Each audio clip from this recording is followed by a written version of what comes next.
Hey, what's up, Roxstars? It's Rox, and I am coming to you today with a review for Love and Hip Hop New York, Season 7, Episode 12. So let's get to it, shall we? Is it episode? Yeah, Episode 12. Let's get to it, shall we?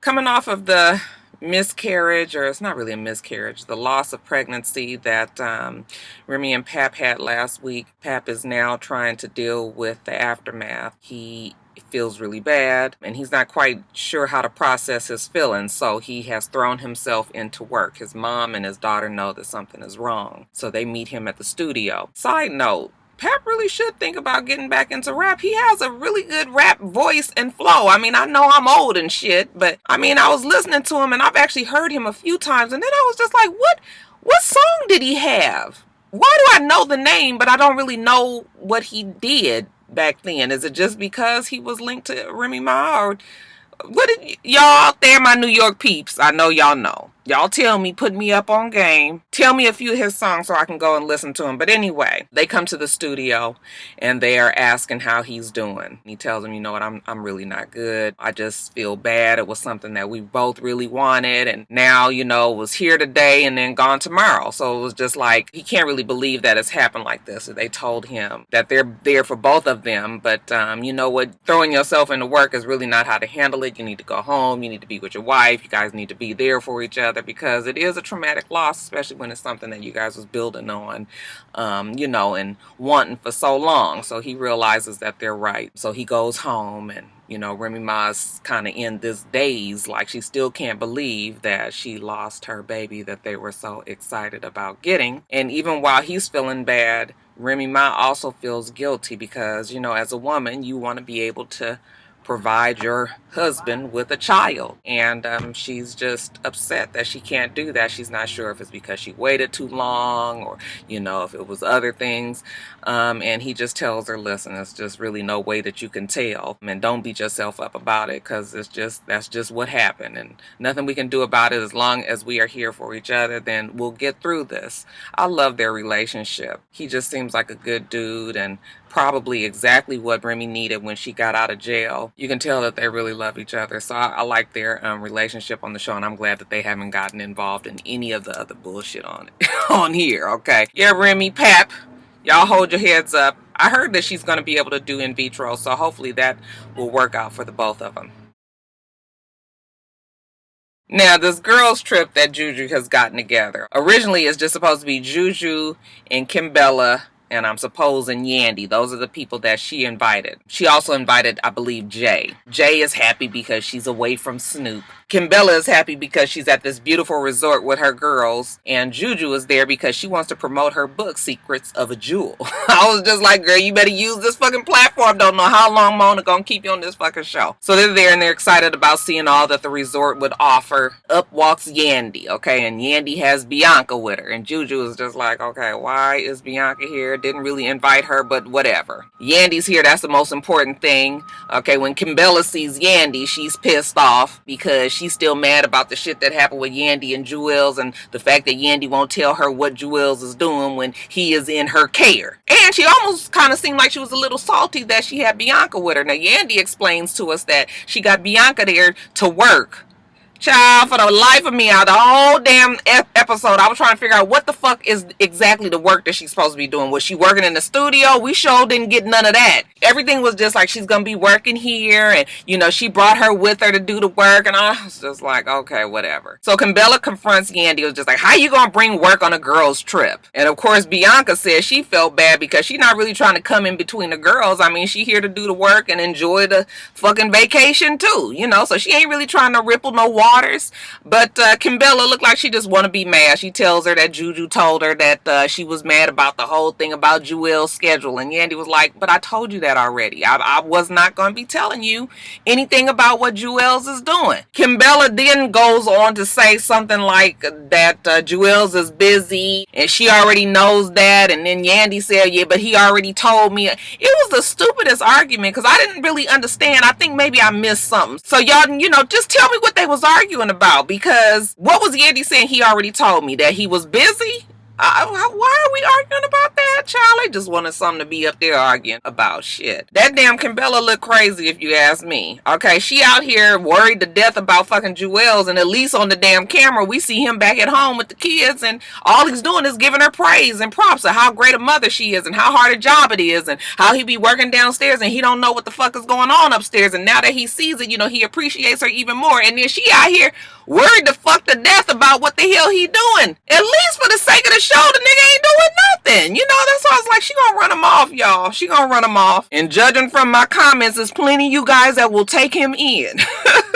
Bianca, she say she's there to have a good time. So she invited Cardi B. And then Cardi B, because she also want to have a damn good time, and she not sure she just gonna have it with Bianca, Cardi B invites her sister Hennessy and Mariah Lynn. Ain't nobody thought to ask anybody else if it's okay that we invite somebody. I mean, hell, it ain't on they dimes. But still, it's just like, it's just the point. Fuck, I want to be sitting up here looking at this old ghetto-ass white chick with blue hair and this crazy-ass Latina and her sister and this old hood rat-ass, you know, rapper with a booty out all the fucking time. What if I didn't feel like all of that? So I was just like, boy, these niggas are something else. I guess they just was like, fuck, we gonna go if we feel like going. But of course, when Bianca sees Mariah Lynn walk up with Cardi B, she got a problem. Like, what do you bring her for? And Cardi B was like, look, I'm tired of you guys fucking arguing over some old bullshit. Y'all sit down, y'all hash it out so we can have a good ass time out here at this beach. So, you know, Cardi and her sister walk off, and Mariah Lynn and Bianca, long story short, they hash it out. Mariah Lynn says she realizes that she was messy, and Bianca was just like, you can't be old girl's friend. And then Mariah Lynn was like, okay, maybe she did use me. I was just like, why was Sky wasn't really using Mariah Lynn? I guess she was just saying that to make Bianca feel better. Sky ain't told Mariah Lynn to tell nothing about Bianca, where she been, any of that. Okay, she was just telling her about her relationship with Drewski, and Mariah Lynn took it upon herself to go and tell Sky. So yeah, like, no, but she apologized. Okay, Bianca said, you can't be her friend no more, you better say it. And then Mariah Lynn says, okay, I'm not her friend anymore. And I was just like, child, I mean, just like some fucking kids, but okay. So they hash it out, they happy, okay? They all running around playing at the pool, throwing each other in the pool, and all is well again with that crew. Now, Kimbella says she ain't hanging with Yandy, so she's hoping that she can have a good time with Juju. We see Yandy also that same night going out with her girl Jay, and she just want to have a couple of drinks without having the stress of Kimbella all in her fucking ear. While Yandy goes into the club, she sees her girl Bianca sitting on the bar. Looked like she was sitting next to Hennessy, I believe it was. She was having a good time, you know, drinking and singing, and the turn up was not big. I was like, fuck it, this is how the young girls turn up.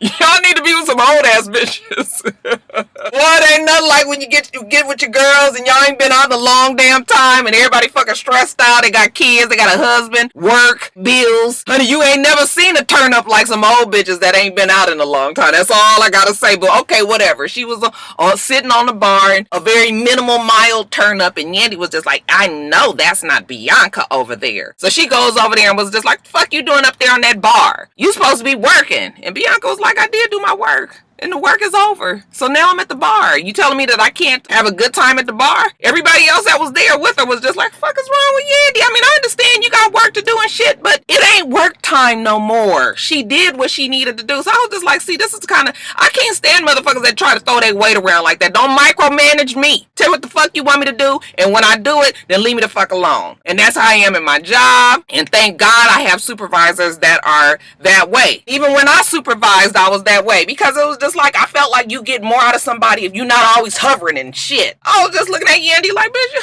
you ain't got to be throwing your weight around because you supposedly got more than what these other girls got there. And of course, it's debatable because Cardi is doing quite well.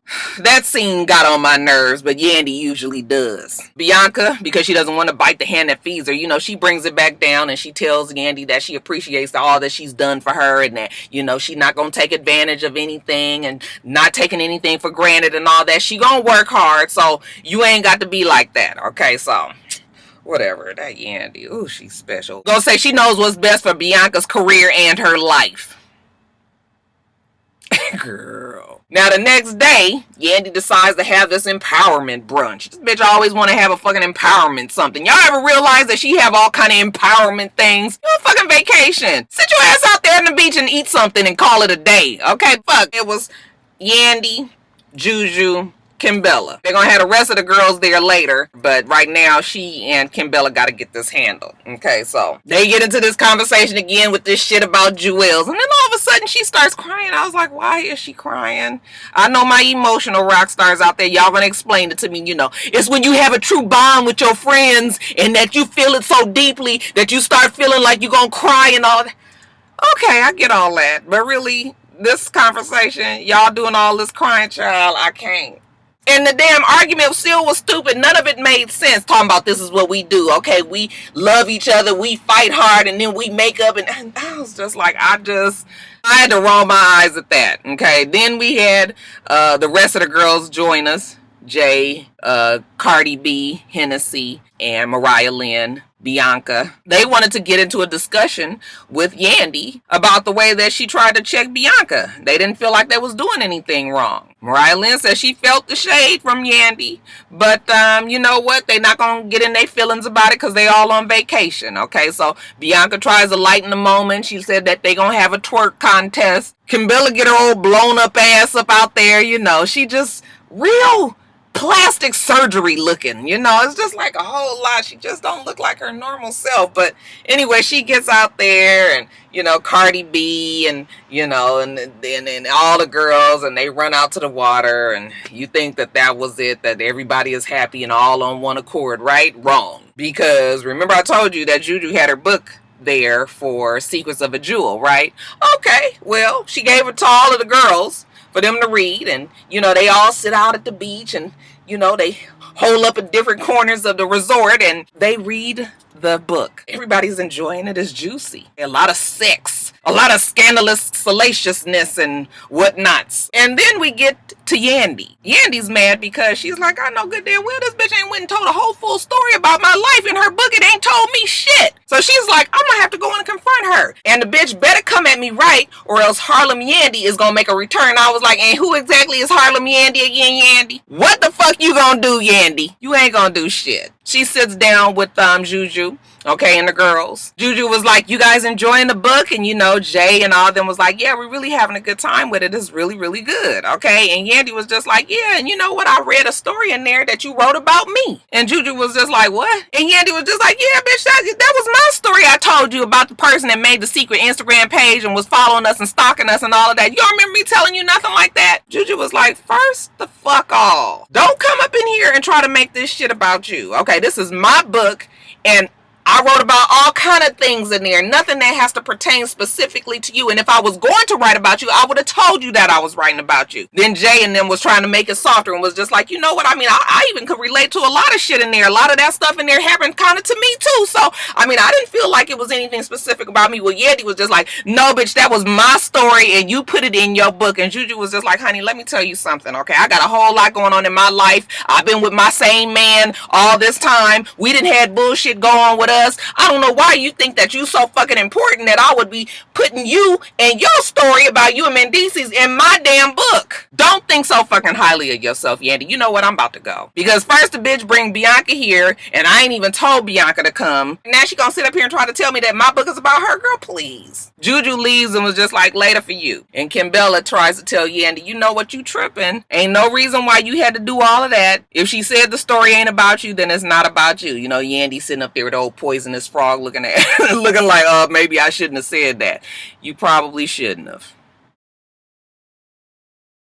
Alright, you guys, now Peter, he says the shit is going really well with Tara, but as far as the Creep Squad, got to get this shit back on track. So the Creep Squad committee goes to play pool. At least we got the CEFN, Chief Executive Fuck Nigga DJ Excited Self. We got the HHO, which is the Ho-Ho, the head of Ho Operations, Richie Dollars. And then we got the director of Baby Daddies, that would be the DBD, and that is Peter Guns. They go to play pool. Creep Squad Good Night called this meeting today because we are going to reabsorb the AAW back into the Creep Squad, okay? And that would be the administrator of ass whippings, Cisco. Excited Self was like, oh the fuck no, we not. That motherfucker took money out of my pocket. I don't have nothing to say to him at all. Well, the DBD and the Ho-Ho was like, listen, I mean, he done took money out my pocket. Richie Dollars was like, if I could forgive him for all the shit that he did and still roll with him, you should be able to get over something like this as well. The CEFN was just like, let me think about it, let me think about it. Okay, then he goes and tells us that he has a dastardly plan, you guys, because Cisco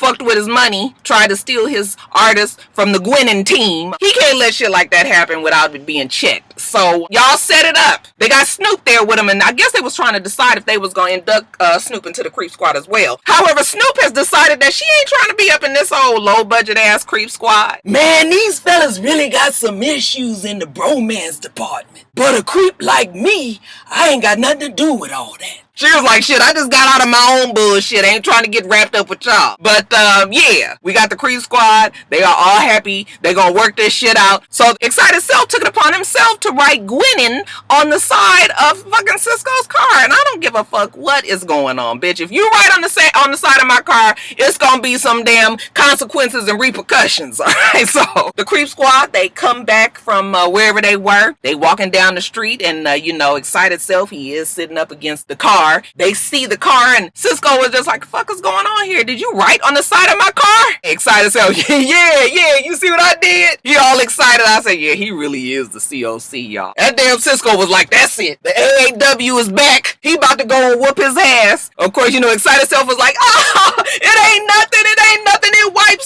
It wipes off. Listen, okay, don't fuck around with my shit. Take a long time for me to get unexcited, even though you could tell that damn Cisco was laughing the whole time the security was trying to hold him back. It was just so stupid. The whole scene is just, they are so dumb. But, hey, whatever.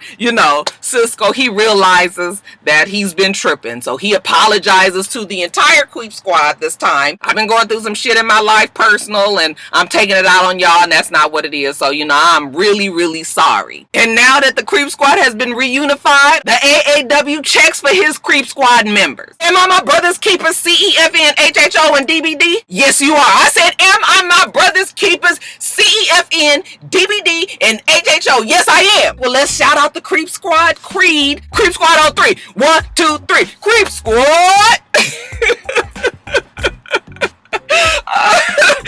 Old ass motherfuckers. Child, I done got hot back here in this seat. Let me get off of here. Make sure you rate, comment, and subscribe to the channel. I'm itsrox. The channel's for itsrox. Everything else I do will be in the bottom bar. All right. So I hope that you have a wonderful, wonderful rest of your day. I plan on doing the same. Till next time, Roxstars. Bye.